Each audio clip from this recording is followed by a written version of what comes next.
चलिएगा, हेडिंग डालेंगे आज आप। सर आप एक्सरसाइज क्वेश्चन पूरे नहीं कर। मैंने कहा था ना सैटरडे को लूंगा। ओके। हाँ, अपन आगे बढ़े ताकि तब तक सब एक बार वापस कर लेंगे, फिर आज में सैटरडे को उसकी क्लास ले लूंगा।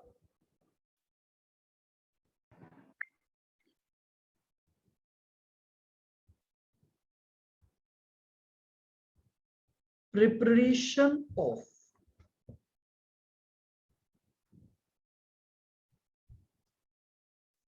Financial statements.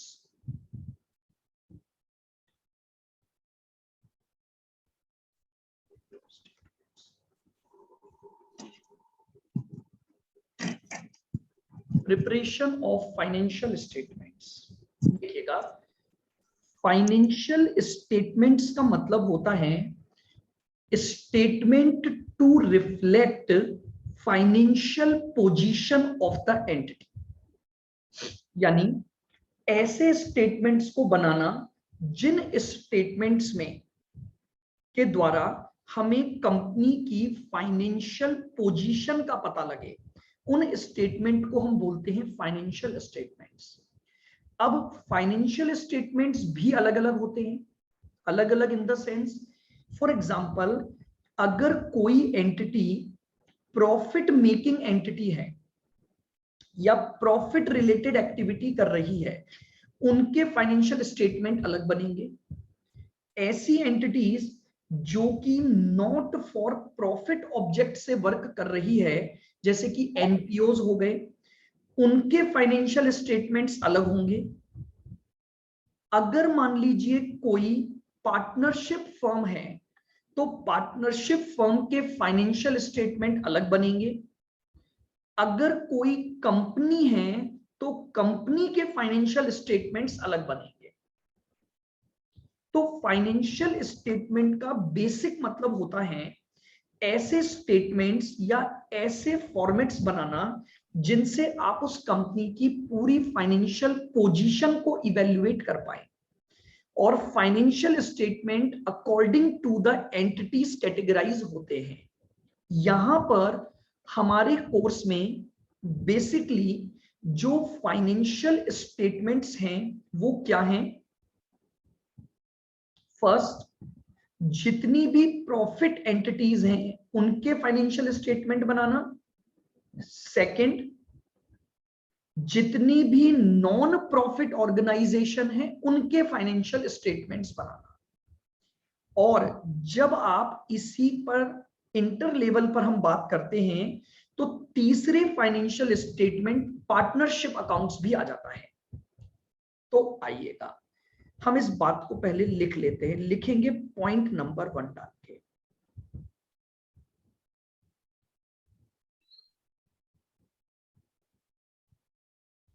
Financial statements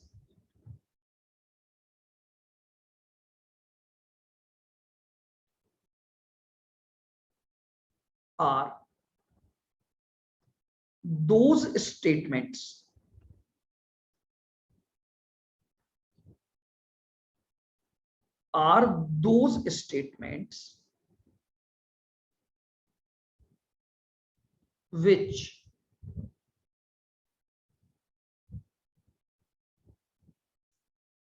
reflect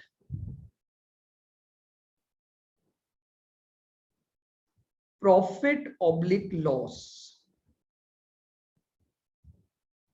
of an entity,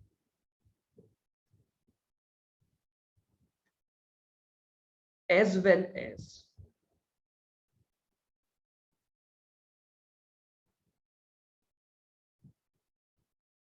financial position of the entity, as well as the financial position of the entity.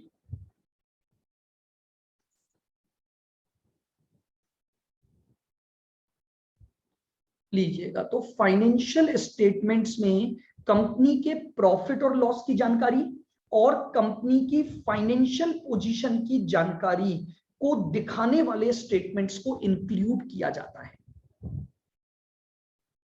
लिखें,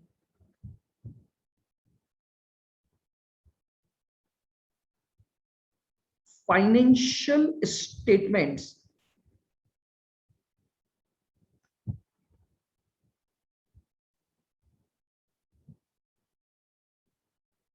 सर फाइनेंशियल पोजीशन और प्रॉफिट लॉस में क्या फर्क है? Balance sheet, profit and loss अलग हो गया, position बताना का मतलब बैलेंस शीट बनाना होता है। फाइनेंशियल पोजीशन का मतलब होता है कि आपके पास क्या क्या फंड्स के सोर्सेज हैं, आपने उन फंड को कैसे कैसे यूटिलाइज किया, जो कि बैलेंस शीट के द्वारा रिफ्लेक्ट होता है।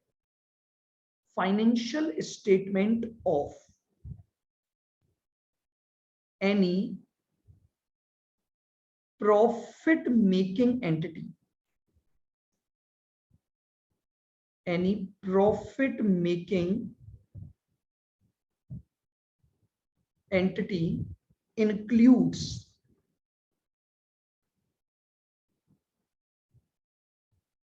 अगर मैं एक प्रॉफिट एंटिटी के फाइनेंशियल स्टेटमेंट की बात कर रहा हूं,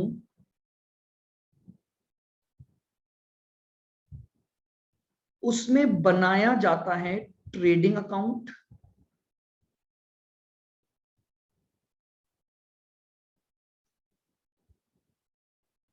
प्रॉफिट एंड लॉस अकाउंट और बैलेंस शीट।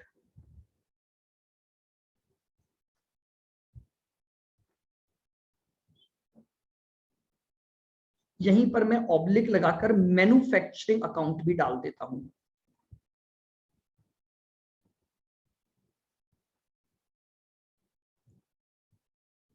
ये भी बनाया जाता है। तो देखिएगा, अगर मैं प्रॉफिट मेकिंग एंटिटीज के फाइनेंशियल स्टेटमेंट्स की बातें कर रहा हूं, प्रॉफिट मेकिंग एंटिटीज के फाइनेंशियल स्टेटमेंट की बात कर रहा हूं, तो यहां पर मुझे जो बनाना होगा वो trading P&L and balance sheet मुझे बनाने होंगे। ट्रेडिंग अकाउंट या मैन्युफैक्चरिंग अकाउंट बनाऊंगा, after that profit and loss account बनाऊंगा, एंड देन बैलेंस शीट बनाऊंगा। लिखें point number next.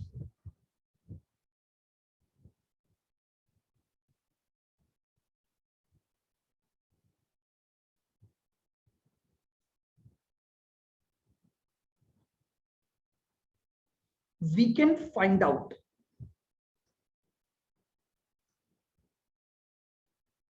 profit oblique loss position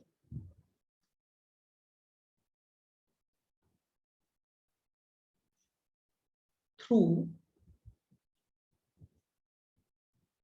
trading and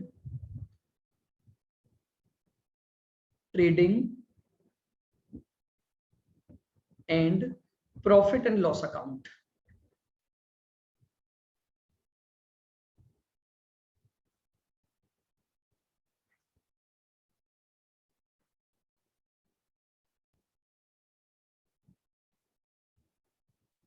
And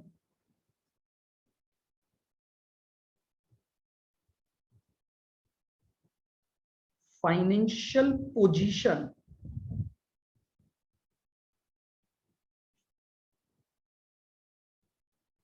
through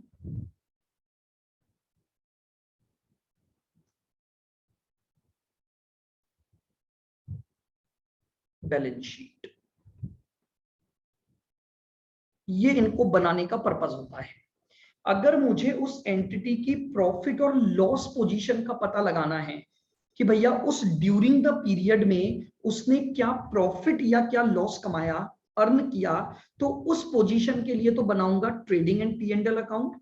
और अगर मुझे उस बिजनेस के कैपिटल स्ट्रक्चर को जानना है, कैपिटल अरेंजमेंट को जानना है, फाइनेंशियल पोजीशन को जानना है, तो उसके लिए मुझे बनानी पड़ेगी बैलेंस शीट।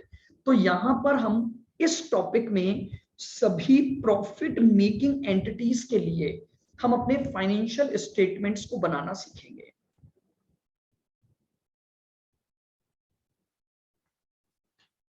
लिखेंगे point number next.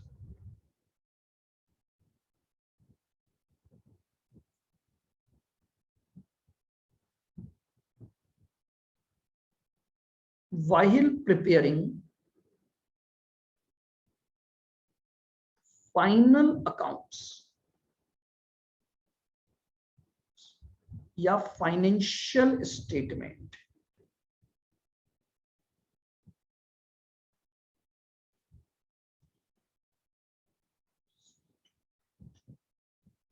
while preparing final accounts oblique financial statements,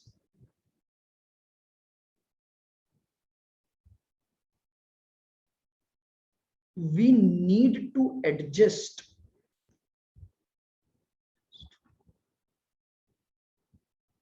some items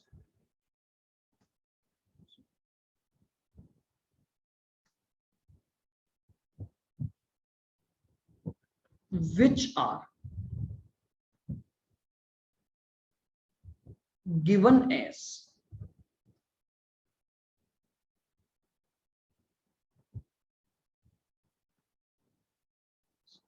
additional information.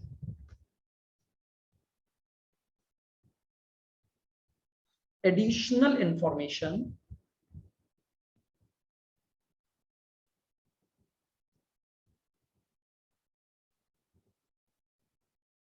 such items are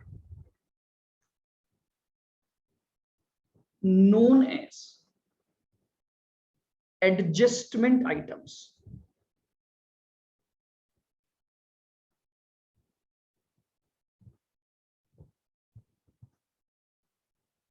लीजिएगा, जब हम फाइनल अकाउंट्स या फाइनेंशियल स्टेटमेंट बनाते हैं तो हमें कुछ एडिशनल इंफॉर्मेशन की बातें दी जाती हैं, कुछ एडजस्टमेंट दिए जाते हैं जिन्हें हमें इनकॉर्पोरेट करना पड़ता है फाइनेंशियल स्टेटमेंट्स को बनाने के लिए। यानी आपने अपना ट्रायल बैलेंस बना लिया है, फाइनल अकाउंट्स अब हम बनाने जा रहे हैं, लेकिन उस पीरियड के हमें कुछ ऐसी इंफॉर्मेशन दी जाती हैं जिनको अभी भी बुक्स में एडजस्ट करना बाकी है, और उन्हीं आइटम को हम एडजस्टमेंट आइटम्स बोलते हैं। कई तरह की सिचुएशंस मुझे दी जाएंगी जिनको मुझे इनकॉर्पोरेट करना होगा, किसमें? फाइनल अकाउंट्स को बनाने में, और उन्हीं आइटम्स को हम क्या बोलते हैं? एडजस्टमेंट आइटम्स बोलते हैं। ये एडजस्टमेंट आइटम्स आपको गिवन होंगे, बस हमें जब भी फाइनल अकाउंट्स या फाइनेंशियल स्टेटमेंट्स बनाने हैं तो हमें इन आइटम्स को क्या करना पड़ेगा? इनकॉर्पोरेट करना पड़ेगा। तो बात आती है हाउ टू इनकॉर्पोरेट, हम इनको इनकॉर्पोरेट कैसे करें? तो मैं आपको इस चैप्टर में बस यही सिखाने वाला हूं कि इन सभी आइटम्स को फाइनल अकाउंट्स में या फाइनेंशियल स्टेटमेंट में इनकॉर्पोरेट कैसे किया जाएगा। लिखेंगे पॉइंट नंबर 5,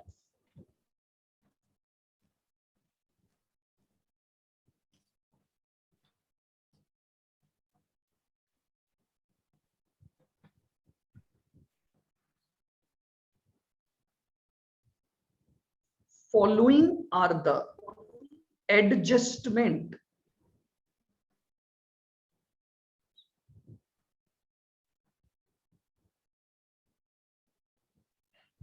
वापस दिखाऊं ऊपर का, ये लो,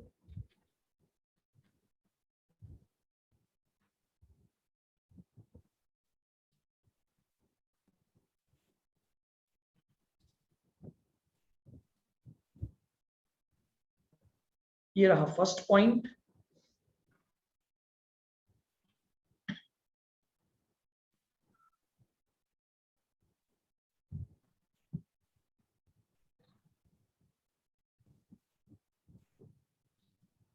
फिर ये second point,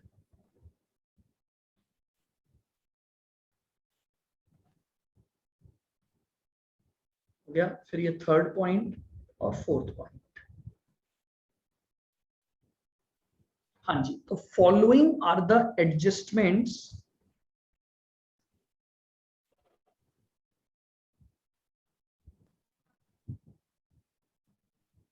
required to be adjusted.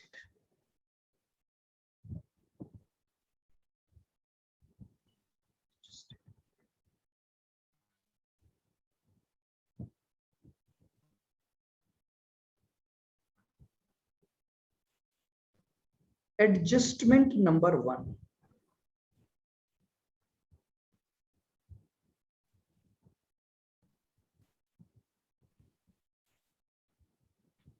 Outstanding expenses.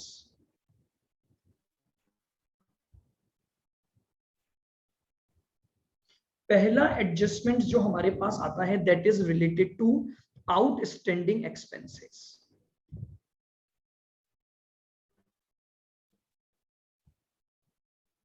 These are the expenses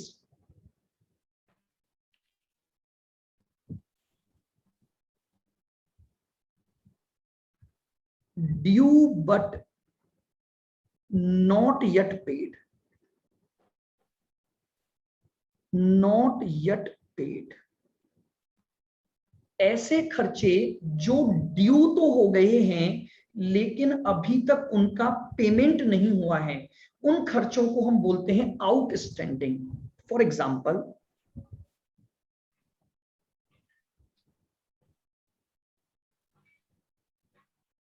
देखिएगा, ये है 31 मार्च 2021 बैलेंस शीट बनाने की डेट, बैलेंस शीट डेट या फाइनेंशियल स्टेटमेंट को बनाने की डेट है। अब क्या हुआ, एक एम्प्लॉय है जिस एम्प्लॉय ने इस मार्च के महीने में अपनी सर्विसेज दे दी है। बहुत धीरे धीरे आराम से एक एक चीज को सुनना। यह है मार्च का महीना, मार्च 21 का महीना। एक एम्प्लॉय है, उसने अपना वर्क परफॉर्म कर दिया है, तो इसका मतलब अगर मैंने मार्च के महीने में उस एम्प्लॉय से सर्विसेज ले ली हैं तो मुझे उसको सैलरी देनी बनती है। सैलरी ड्यू होने का मतलब बता रहा हूं। ड्यू होने का मतलब है सामने वाले ने अपनी परफॉर्मेंस प्रोवाइड कर दी हो, उसने अपनी सर्विसेज मुझे दे दी हैं, बिल्कुल दे दी हैं, लेकिन according to the rule of the company for the entity हम मार्च के महीने की सैलरी का पेमेंट अप्रैल में जाकर करते हैं। 7 अप्रैल को करते हैं, 10 अप्रैल को करते हैं। तो अब समस्या यह है कि मैं 31 तारीख को जो बैलेंस शीट बना रहा हूं वहां पर एक खर्चा मेरे पास है जो ड्यू तो हो गया है बट नॉट येट पेड है। बात आ रही है समझ में? बिल्कुल। आउटस्टैंडिंग का मतलब समझिएगा, मैंने सर्विसेज ले ली हैं तो खर्चा ड्यू हो गया है लेकिन अभी तक मैंने उसका पेमेंट नहीं किया, इसी खर्चे को हम बोलते हैं आउटस्टैंडिंग एक्सपेंसेस।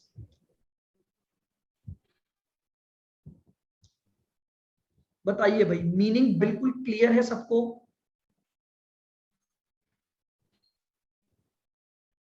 बोलो केशव। सर ये मार्च 21 का की डेट है? Yes sir. महीना है मार्च 21, मंथ मार्च 2021।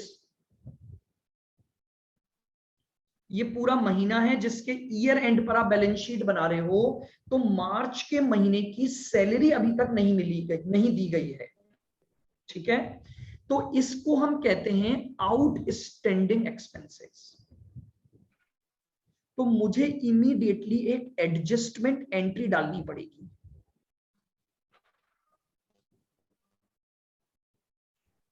इसे बोला जाता है एडजस्टमेंट एंट्री।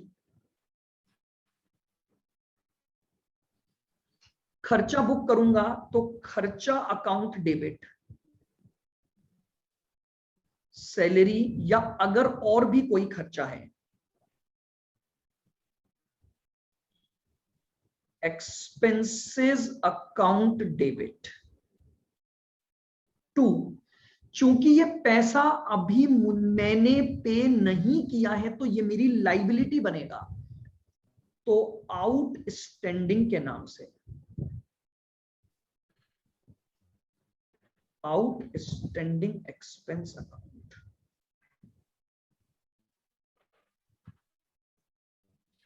ये एंट्री मैं अपनी बुक्स में पास कर दूंगा, इसे बोला जाएगा एडजस्टमेंट एंट्री।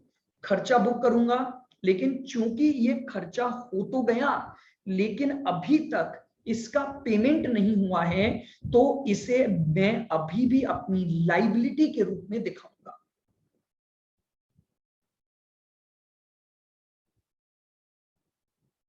सर आगे आउटस्टैंडिंग वर्ड भी तो आएगा। कहां पर आउटस्टैंडिंग? आ तो गया आउटस्टैंडिंग जो एक्सपेंस। सैलरी को आउटस्टैंडिंग सैलरी में डाल।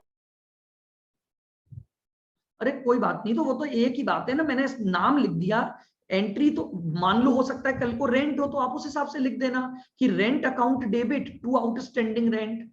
वेजेस होगी तो wages account debit to outstanding wages. कई सारे यस खर्चे हो सकते हैं, मैंने तो केवल एक नाम लिख दिया कि भैया expense account debit to outstanding expense account आ जाएगा। Treatment,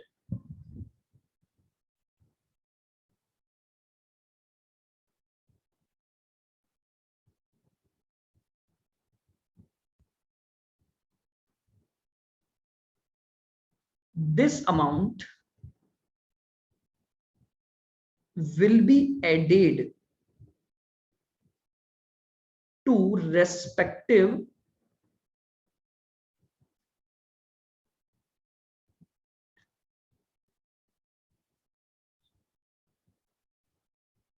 expense.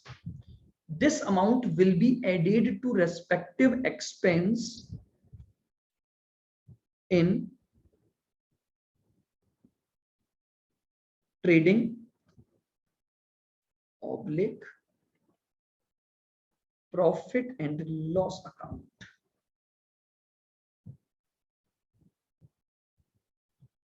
ट्रेडिंग या पीएनडल जो भी वो आइटम है, वहां पर उसे रेस्पेक्टिव एक्सपेंस में ऐड कर दिया जाएगा।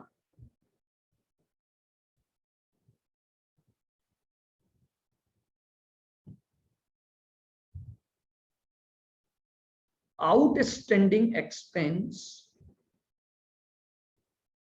will be shown as liability.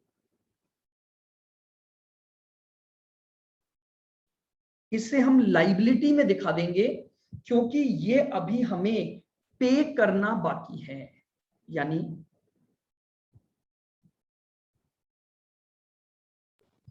Sir respective expense मतलब भाई आगे आउटस्टैंडिंग आएगा ना वर्ड। क्या हो गया भाई?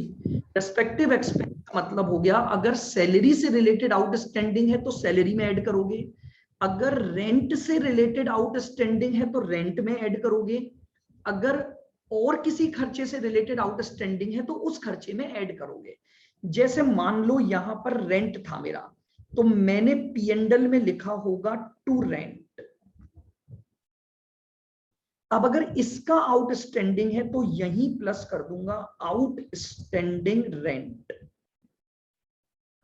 सर अगर इस रेंट का अकाउंट चल ही नहीं रहा हो अपना। एक मिनट मेरे को मेरी बात कंप्लीट करने दो, मैं एक भी क्वेरी नहीं छोड़ूंगा। अगर मान लो टू सैलरी है,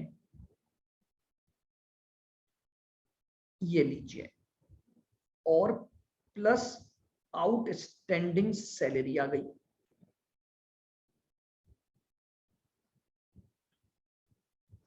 ये लीजिए।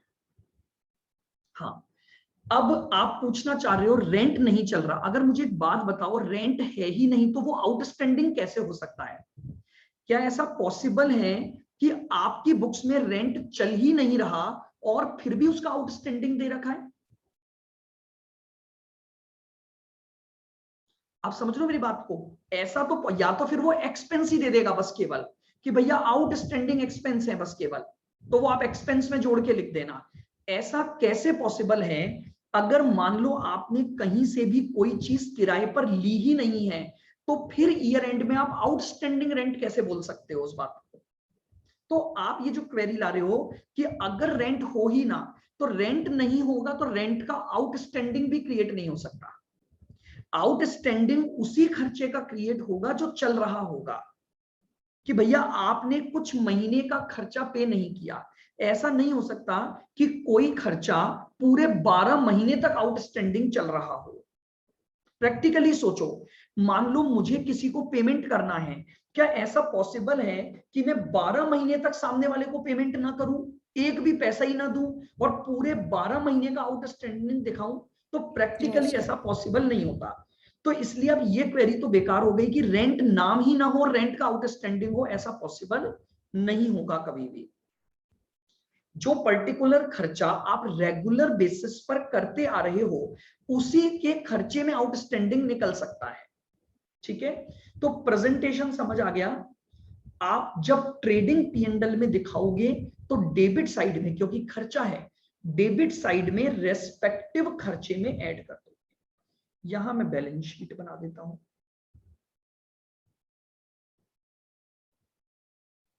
अच्छा भाई, मैं हेडिंग नहीं डाल रहा हूं, लेकिन आपको ध्यान है ना, मैं डेबिट साइड बना रहा हूं, पूरा नहीं बना रहा हूं, और ये मैं लाइबिलिटी का साइड बना रहा हूं। लाइबिलिटी साइड, तो लाइबिलिटी साइड में आ जाएगा आउटस्टैंडिंग। जैसे रेंट है तो रेंट का खर्चा आ गया, सैलरी है तो सैलरी आ गया। लाइबिलिटी साइड में आप आउटस्टैंडिंग का प्रेजेंटेशन देखोगे। अब बताइए मुझे, अब कोई बात आपको पूछनी हो। अब मैंने पहले एडजस्टमेंट की बात कंप्लीट कर दी है, मैंने आपको उसका मीनिंग बताया, फिर मैंने उसकी एंट्री बताई, फिर मैंने आपको उसका पूरा प्रेजेंटेशन बताया। अब कोई डाउट है तो अब आप क्वेरी पूछिए, वरना मैं पहले इसका एग्जांपल करवाऊंगा। हम हर एडजस्टमेंट को ऐसे ही लेकर चलेंगे। हाँ बोलो सर, इसको अलग अलग लिख सकते हैं ना, मतलब outstanding rent, outstanding salary balance sheet में, वही लिखा है या आउट। ऐसे ही है ना? हाँ हाँ, मतलब अलग भी कर सकते हैं। बिल्कुल, उससे कोई फर्क नहीं पड़ता, वो आप कैसे भी लिखो। आप ऐसे लिख दो, आउटस्टैंडिंग रेंट इसका अमाउंट, आउटस्टैंडिंग सैलरी इसका अमाउंट। ठीक है, और बोलिए, कोई भी डाउट हो, हर एक एडजस्टमेंट के कंप्लीट होने पर मैं आपसे लूंगा डाउट आपके, क्योंकि देखिए मैं आपको पहले कह चुका हूं, सबसे इंपॉर्टेंट यूनिट अब आपने चालू की है, सबसे ज्यादा क्वेश्चन इसी यूनिट में से आएंगे आपके पास। मैं एक बार वापस से बोलता हूं, क्या आप सभी को मीनिंग समझ में आ गया? आउटस्टैंडिंग एक्सपेंस का बेसिक मीनिंग होता है expenses due but not paid. उसके बाद इसकी एक एंट्री डालूंगा बुक्स में इनकॉर्पोरेट करने के लिए, तो एंट्री बनेगी expense account debit to outstanding expense account. Treatment होगा, जो एक्सपेंसेस हैं अगर वो ट्रेडिंग का है तो ट्रेडिंग के डेबिट साइड में ऐड कर दो, पीएनडल का है तो पीएनडल के डेबिट साइड में ऐड करके लिखा जाएगा। प्रेजेंटेशन नीचे है आपके पास। और जो ये आउटस्टैंडिंग एक्सपेंस है, ये लाइबिलिटी साइड में बैलेंस शीट में दिखाया जाएगा। शोन इज लाइबिलिटी, लिख देता हूं मैं इन बैलेंस शीट। आइएगा एक एग्जांपल से इसका पूरा प्रेजेंटेशन हम समझते हैं।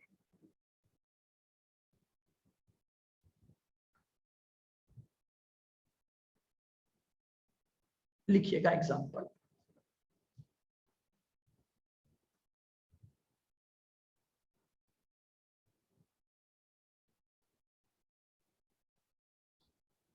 Mister A, a businessman,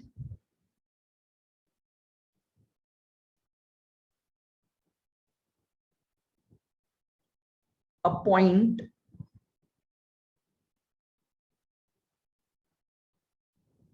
Mr. X as an employee.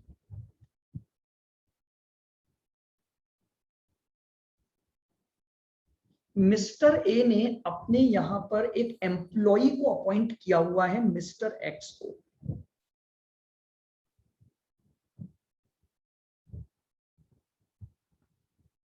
Salary of mister x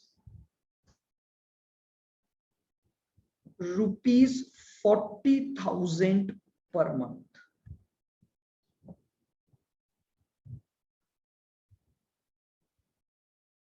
salary of March 2021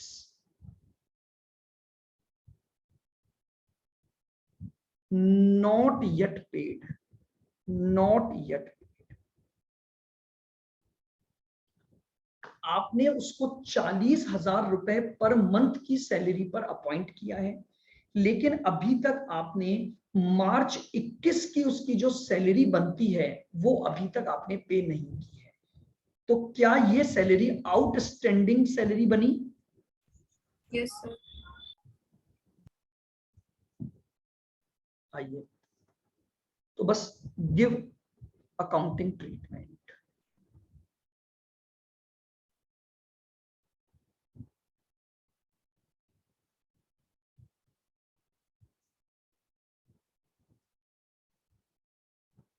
give accounting treatment. तो बताइए, सिंपल सी बात हम करते हैं, एंट्री पास कर दें सबसे पहले तो एंट्री बन गई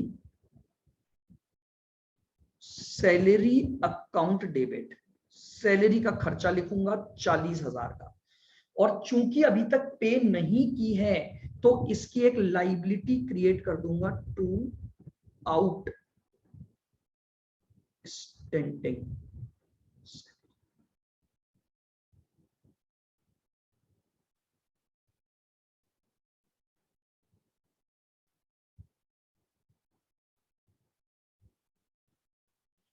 बीइंग सैलरी ड्यू,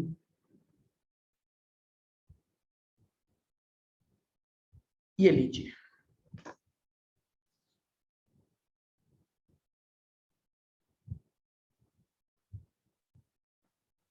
अब अगर मैं इसका प्रेजेंटेशन दिखाना चाहूं,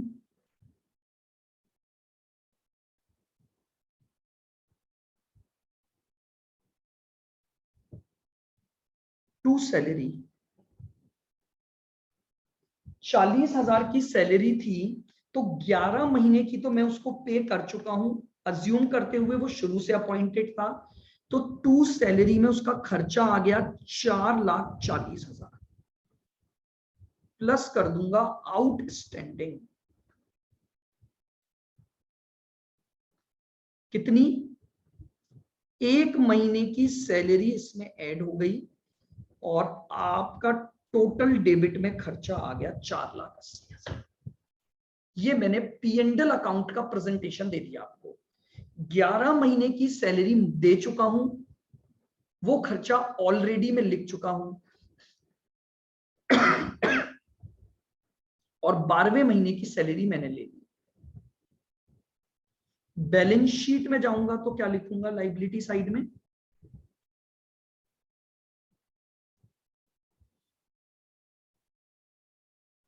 outstanding salary.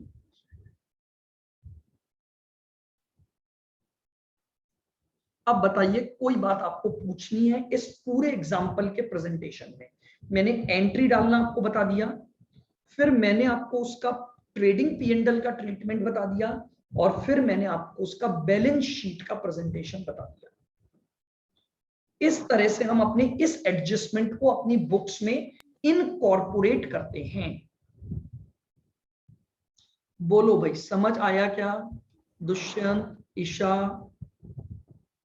Yes sir. Riya, Saloni, yes sir. Tanisha? Yes sir. चलिए, नया कोई भी चीज नहीं आए ना, मुझे रोक देना वहीं पर, हम आराम से धीरे धीरे, देखो धीरे चलो बट एक एक पॉइंट को क्लियर करते चलो, ताकि जब हम क्वेश्चन करेंगे तो आपको फिर वो दिक्कत नहीं आएगी। आओ, तो ये सर हमारे एक बार एग्जांपल दिखा दीजिए सर एक बार।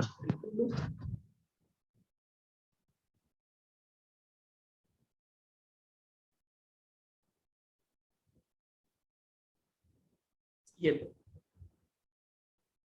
Okay sir.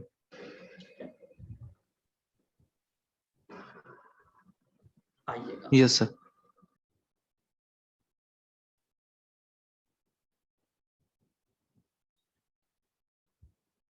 Adjustment number second,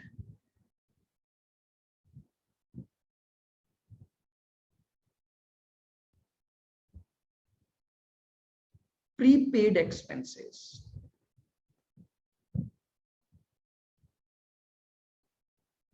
या oblique expenses paid in advance,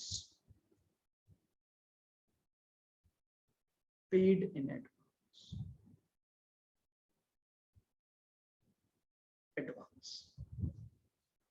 हमारा जो अगला एडजस्टमेंट है वो किसको लेकर है? वो लेकर है प्रीपेड एक्सपेंसेस को, यानी ऐसे एक्सपेंसेस जो हमने एडवांस में दे दिए हैं, यानी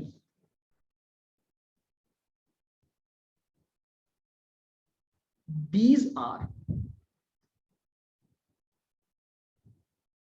those expenses, these are those expenses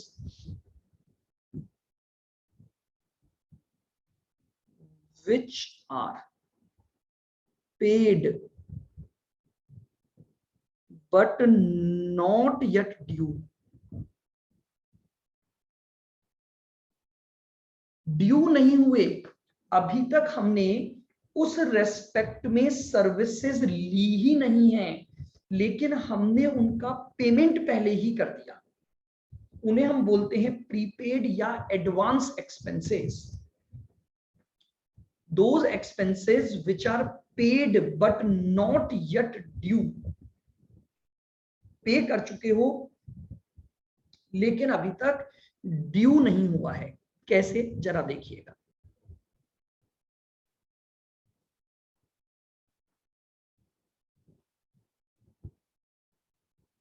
ये मेरा एक साल है, 1 अप्रैल 2020 से और 31 मार्च 2021। बहुत ध्यान से सुनना मेरी बात को। ये मेरा करंट ईयर है जिसकी की मैं अकाउंटिंग कर रहा हूं। अब क्या हुआ, 1 अक्टूबर 2020 को मैंने एनुअल इंश्योरेंस प्रीमियम पे कर दिया। मान लो 12,000 रुपए का। Listen very carefully. 1/10 को मैंने इंश्योरेंस करवाया, इंश्योरेंस प्रीमियम एनुअल जाना था मेरा, तो 12,000 रुपए मैंने एनुअल प्रीमियम दे दिया। जरा चेक करो, अगर 1/10 से कोई इंश्योरेंस चालू हुआ है तो वो आगे बढ़ेगा, आगे बढ़ेगा। कहां तक जाएगा? 12 महीने तक जाएगा।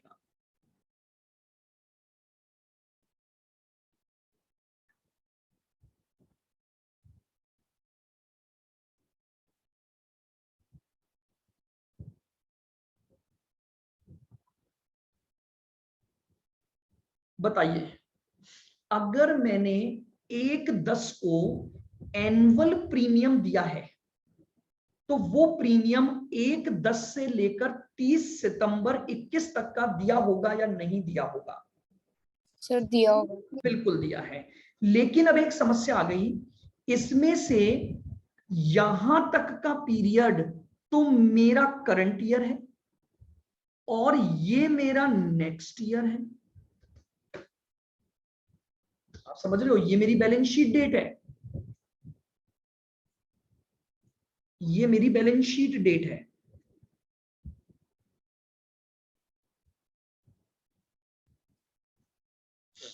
तो अब बात ये आती है कि मैंने अभी तक पेमेंट भले ही 12 कर दिया हो, बट अगर मैं इस ईयर एंड तक की बात करूं तो अभी मेरे पास ड्यू केवल इस साल कितना होना चाहिए था?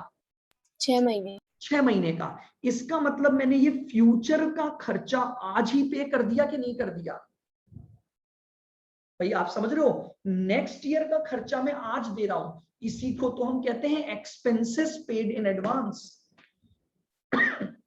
मैंने कोई खर्चा एडवांस में कर दिया, तो एडवांस में करने का मतलब क्या हुआ वो मैं आपको समझाना चाह रहा हूं कि अगर मैंने कोई भी इंश्योरेंस प्रीमियम चुकाया, मैंने दिया साल भर का, लेकिन प्रॉब्लम ये आ गई 6 महीने बाद मेरा ये साल खत्म हो रहा है, तो ये जो फ्यूचर का अमाउंट है इसी को बोला जाएगा प्रीपेड एक्सपेंस। बताइए क्या इस डायग्राम से ये बात समझ आई?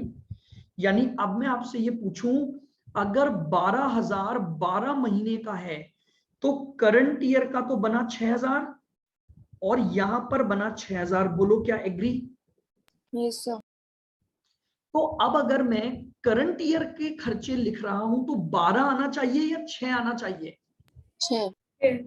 बट मैंने लिख 12 दिए होंगे क्योंकि मैंने तो पेमेंट 12 किया, तो इसीलिए मुझे उन खर्चों को अपनी बुक्स से हटाना पड़ेगा। बस यही कहलाते हैं प्रीपेड। अभी ट्रीटमेंट लिखवाऊंगा, पहले मीनिंग समझो कि प्रीपेड का मतलब क्या है। मैंने आज ही अपने करंट ईयर में वो मनी एडवांस में दे दी जिसके लिए सर्विसेज फ्यूचर में आएंगी। ड्यू नहीं हुआ अभी तक ये पैसा, ड्यू ही नेक्स्ट ईयर में होगा, लेकिन प्रॉब्लम ये है कि मैं पेमेंट आज कर चुका हूं। उसी खर्चे को हम नाम दे रहे हैं प्रीपेड एक्सपेंस।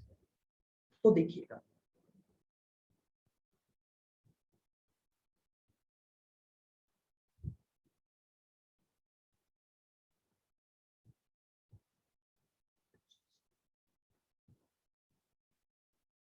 अगर मैं एडजस्टमेंट एंट्री पर बात करूं तो देखिएगा, खर्चा एडवांस में देना ये बताता है कि भैया मेरे पास एक अधिकार आ गया है इस इंश्योरेंस को कंटिन्यू रखने का।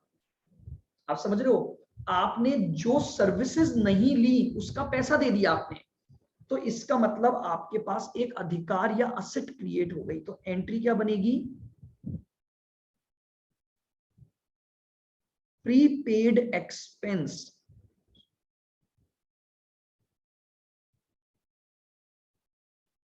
Account debit to expense account.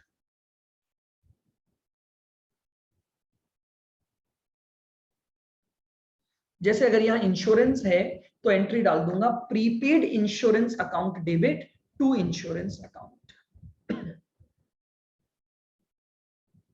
क्योंकि मेरा खर्चा इस साल 6,000 ही आना चाहिए था, 12 लिख दिया तो 6 का खर्चा मैंने कैंसिल कर दिया और उसको मैंने एक असेट के रूप सर में 6,000 के अमाउंट से 6,000 से होगी entry.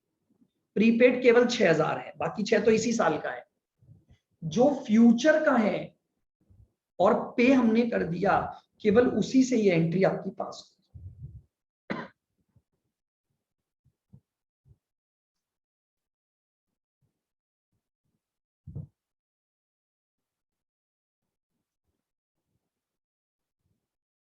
Treatment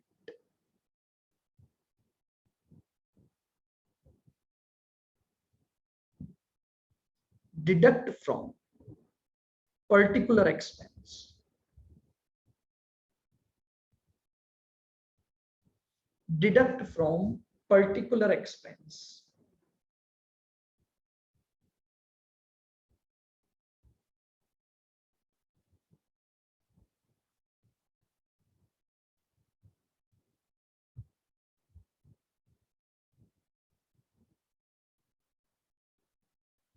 in trading and P&L account.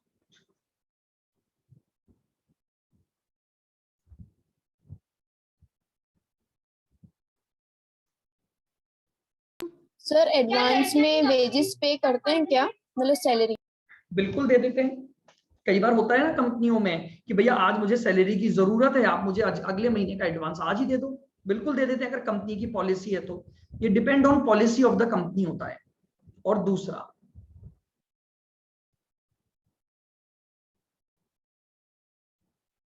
Prepaid expense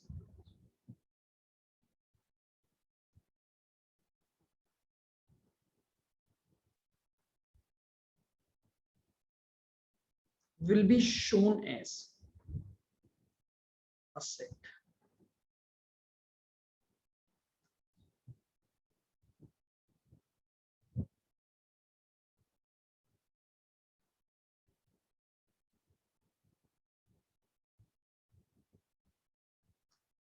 in balance sheet. 2 point हो गए। जो एक्सपेंसेस हमने एडवांस में दिए उनको हम पर्टिकुलर एक्सपेंसेस में से डिडक्ट करके दिखाएंगे, ताकि उस पर्टिकुलर ईयर में केवल करंट ईयर का खर्चा ही रिफ्लेक्ट हो।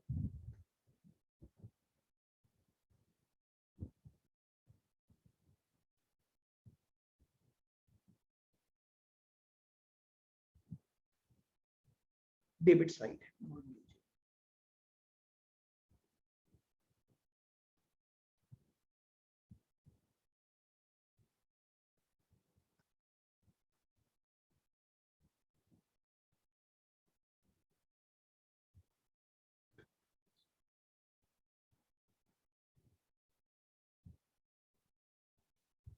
इंश्योरेंस आ गया, जितना प्रीपेड है वो हटा दोगे तो आपके पास अमाउंट आ जाएगा।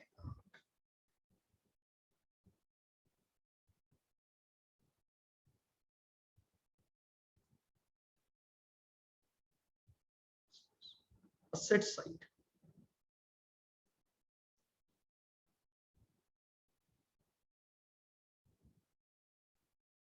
प्रीपेड इंश्योरेंस,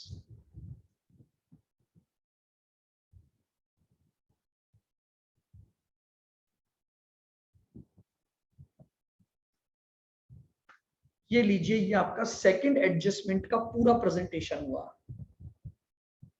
एडजस्टमेंट एंट्री कैसे होगी, फिर उसके बाद आपका पर्टिकुलर एक्सपेंसेस में से डिडक्ट करके आप उसे ट्रेडिंग और पीएनएल में दिखाओगे, एंड आफ्टर दैट जो भी आपका प्रीपेड का अमाउंट है वो प्रीपेड का अमाउंट असेट साइड में प्रीपेड के नाम से आ जाएगा।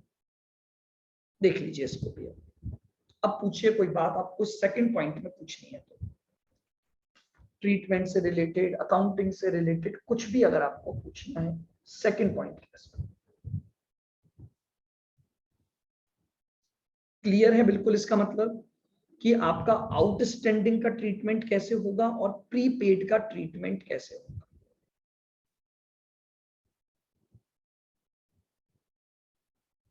Yes sir. चलिए,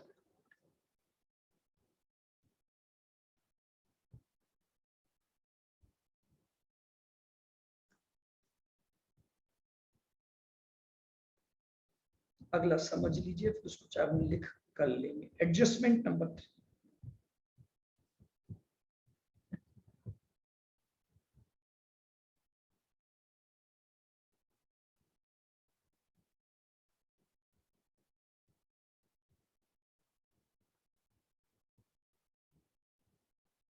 एडजस्टमेंट नंबर 3,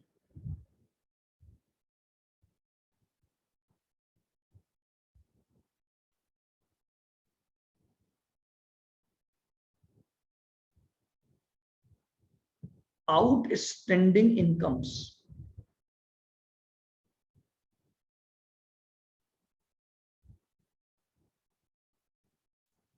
या एक्रूड इनकम।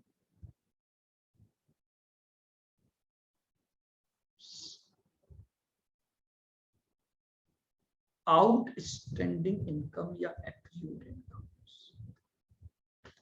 देखिएगा, अब ये पॉइंट इनकम पर है।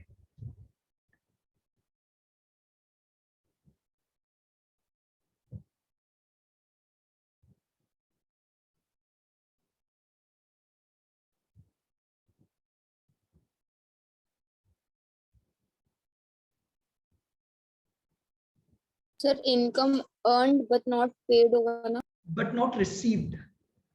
हाँ रिसीव। हाँ, यानी हमने इनकम अर्न तो कर ली है, लेकिन अभी तक हमें क्या नहीं हुई है, वो इनकम रिसीव नहीं हुई है। ठीक है, तो उस इनकम को हम क्या बोलेंगे, आउटस्टैंडिंग या एक्रूड इनकम बोलेंगे। आप मीनिंग चाहो तो लिख लो।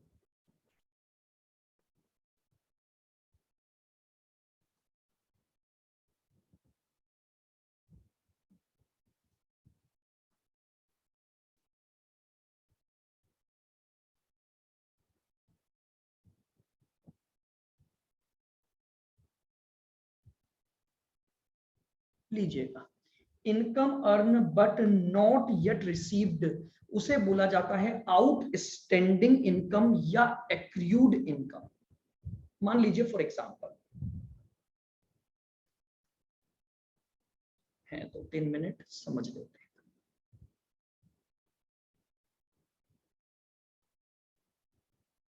देखिएगा 1 अप्रैल 2020 से 31 मार्च 21 हमारा ईयर है।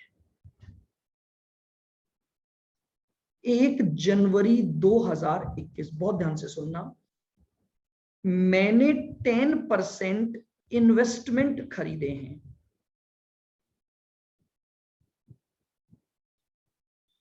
₹1 लाख के, ठीक है। यानी मैंने आज एक पैसा इन्वेस्ट किया है 10% की रेट पर 1 लाख रुपए पर, ठीक है। एनुअल बेसिस पर मुझे इसका पेमेंट मिलता है। तो बताओ पेमेंट कब मिलेगा? 1 जनवरी 21 से जरा 12 महीने जोड़ो, कितने आया, क्या डेट आई? सर 1 जनवरी 2000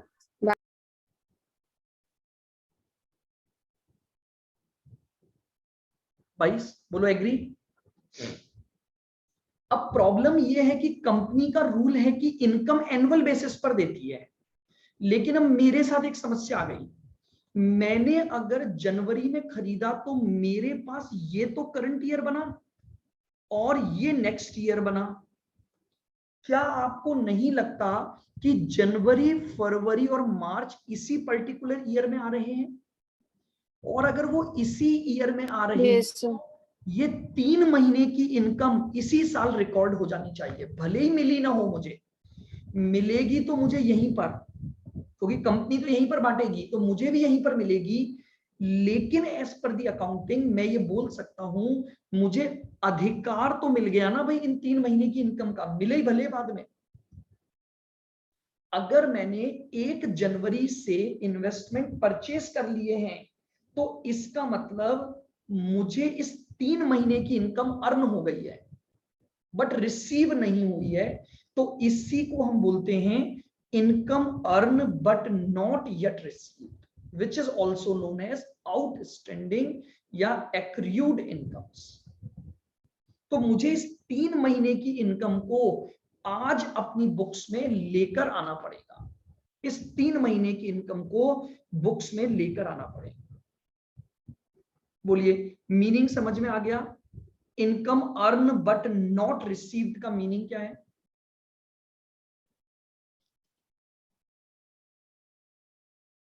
चलिएगा इतना ही, क्योंकि ये पूरी अकाउंटिंग हो नहीं पाएगी, अगली क्लास का टाइम हो जाता है। तो कल हम इसको विद प्रैक्टिकल लेंगे। सर हाँ बोलो। सर 1 मिनट ये लिख लूं। हाँ हाँ ये लिखो ना आराम से।